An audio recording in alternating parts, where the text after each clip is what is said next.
Selamat pagi anak-anakku semuanya. Apa kabar kalian hari ini? Semoga dengan keadaan baik-baik saja ya. Dan semoga masih dalam keadaan sehat dan semangat belajar. Nah, hari ini kita akan belajar tema 1, subtema 1, pembelajaran yang ke-6. Sebelumnya kita berdoa terlebih dahulu. Berdoa dimulai.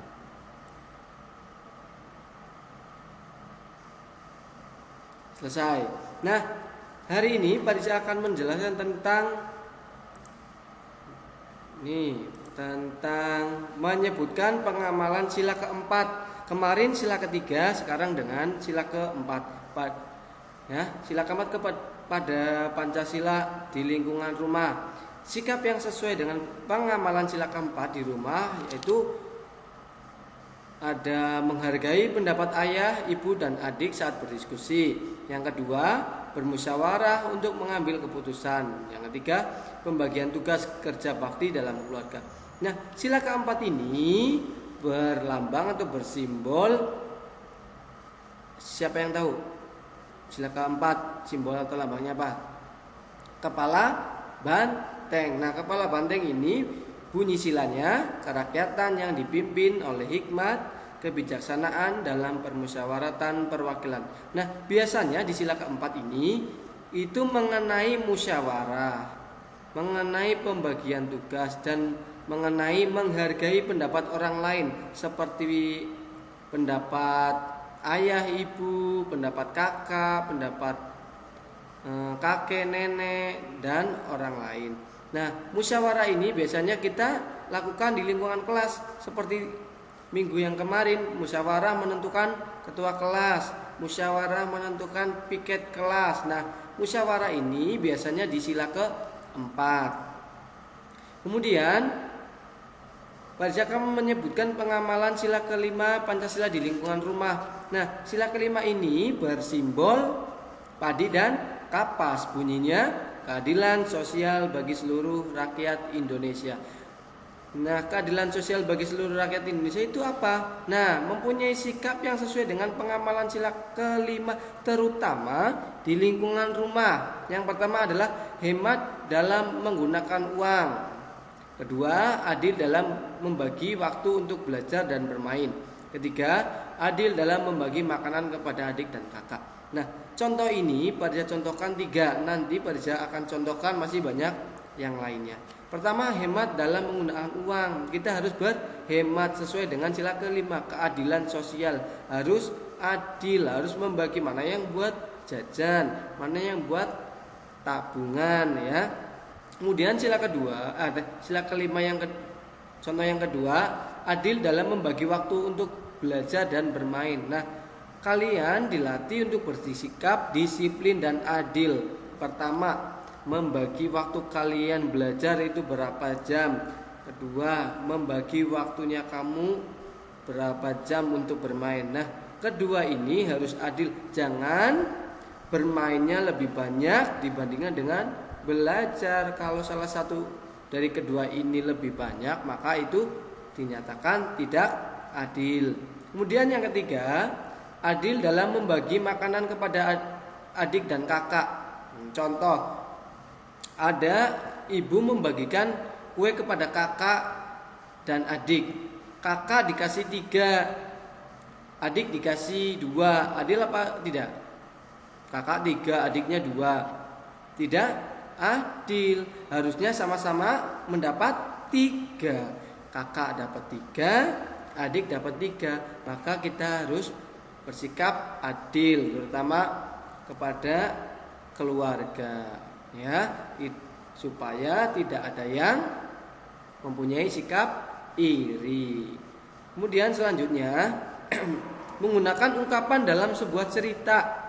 Ungkapan dapat kita temukan pada sebuah cerita. Contoh ungkapan, tangan kanan rendah hati. Nah, tangan kanan bukan berarti ini tangan kanan, ini tangan kiri, bukan ya. Tangan kanan itu mempunyai arti tersendiri. Tangan kanan itu maknanya orang kepercayaan. Contoh, di kelas 2A itu terdapat tangan kanan Pak Riza. Tangan kanan Pak Riza siapa? Orang yang dapat dipercaya, yaitu teman kalian. Contoh misalnya yang dapat dipercaya itu si Orlan, maka Orlan dapat disebut sebagai tangan kanan. Bukan berarti tangan kanan nanti ada tangan kiri, kemudian ada kaki kanan atau kaki kiri, tidak ya. Hanya tangan kanan yang memiliki arti, yaitu orang yang dapat dipercaya atau orang kepercayaan. Kemudian ada rendah hati. Rendah hati ini mempunyai makna tidak sombong. Contoh, si Jason merupakan anak yang rendah hati. Maka si Jason ini anak yang rendah hati, maka Jason mempunyai sikap yang tidak sombong, ya. Berbeda ya, tangan kanan ada rendah hati, kemarin ada buah hati juga, dan masih banyak yang lainnya. Dan selanjutnya ada membaca dan menulis lambang bilangan. Ya, diingat-ingat kemarin ada balok atau kubus satuan, puluhan dan ratusan. Nah, ratusan ini biasanya yang lebar ya, atau yang berbentuk kotak. Kotaknya besar ya. Kalau ini berarti nilainya 100. Kalau ini satu garis ini yang berbentuk panjang ke atas itu puluhan, nilainya 10. Kalau ini 1. Yuk kita jumlah. Kita jumlah dari sebelah kiri dulu. 100, kemudian 100, kemudian 100, kemudian 100. 100-nya itu ada 4 ya. 100-nya itu ada 4. Nah, 100-nya itu ada 4. Pertama, ini 1, ini kedua, ini ketiga, kemudian ini yang keempat. Nah, 100 tambah 100, 200 tambah 100, 300 tambah 100, 400. Maka semuanya ini nilainya 400 ya. Semuanya nilainya 400. Kemudian kita geser ke sebelah kanannya. Sebelah kanannya sebentar. Nah, sebelah kanan itu ini ya. Nah, sebelah kanannya nilai berapa? Kalau panjang seperti ini itu 10. Kita hitung 1, 2, 3, 4. Ada 4. Balok kubusnya ada 4. Kubusnya ada 4 ya.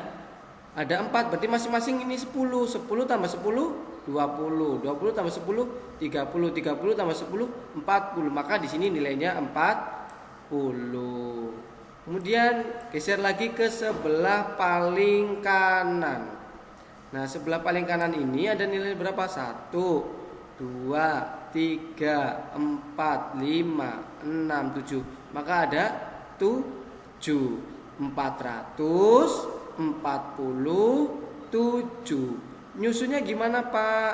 Kok ini nolnya tiba-tiba di sini tidak ada? Nah, yang diambil hanya angka depannya saja. Contoh, ini angka depannya berapa?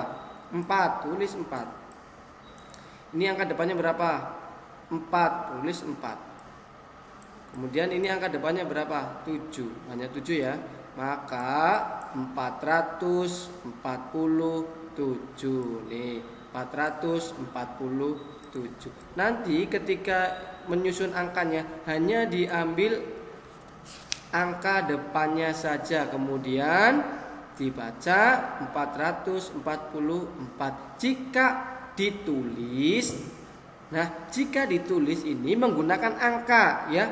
Contoh misal ada, tulislah lambang bilangan 223. Maka ditulis angkanya 223. Berarti kalian jawab 223. Ya, bukan pakai kata atau kalimat, pakainya tulisan atau angka.